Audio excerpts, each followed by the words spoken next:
Is sewing buttonholes on stretchy fabric giving you anxiety? No one wants a stretched out wavy buttonhole. This video gives tips so that yours come out perfect and flat.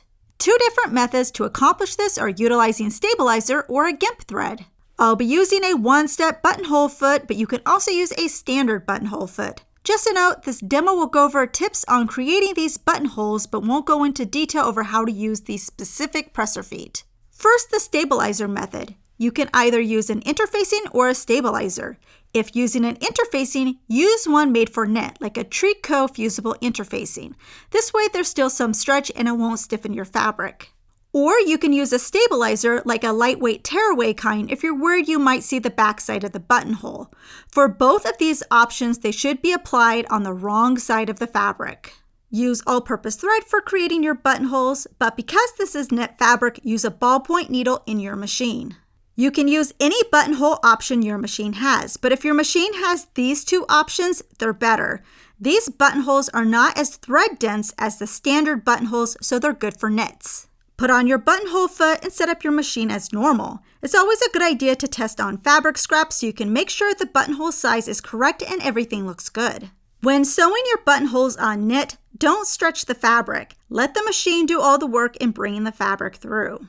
Here's what it looks like when finished. If you use tearaway stabilizer, you can tear it off and move on to the next buttonhole. For thicker knits or ones with a pile, the gimp thread method, also known as a corded buttonhole, is a good option for a nice defined buttonhole. I'll be threading my machine with an all-purpose thread, but I'll also be using a thicker thread like Button & Craft or Heavy Duty as my gimp thread to help with stabilization. After I put on my buttonhole foot, I cut about 10 inches of my gimp thread. On the back of the buttonhole foot, you'll see a notch. Put the center of the gimp thread over this notch. While holding both ends of the thread, run the gimp thread under the buttonhole foot to the front. Both strands should be running along the center but are not on top of each other. Once you get to the front of the foot, slip each end of the gimp thread into the notches, keeping the threads on their respective sides and not tangled. Bring the ends up and wrap over the top of the notch to hold them.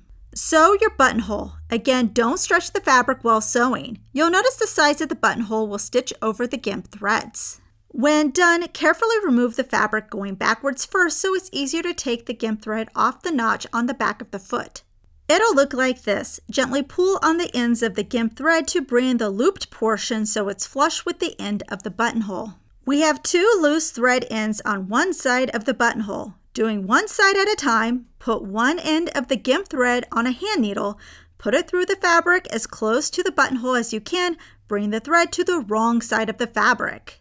On the wrong side, run the gimp thread under some of the thread of the buttonhole a few times to lock it in place and trim any excess thread off. Repeat with the other end.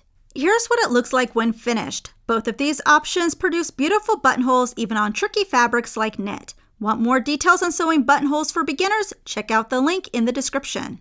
Our book, Professor Pincushion's Beginner Guide to Sewing, Garment Making for Nervous Newbies, is now available to order. Go to professorpincushion.com/books or click on the link in the description to see a list of vendors where you can purchase it.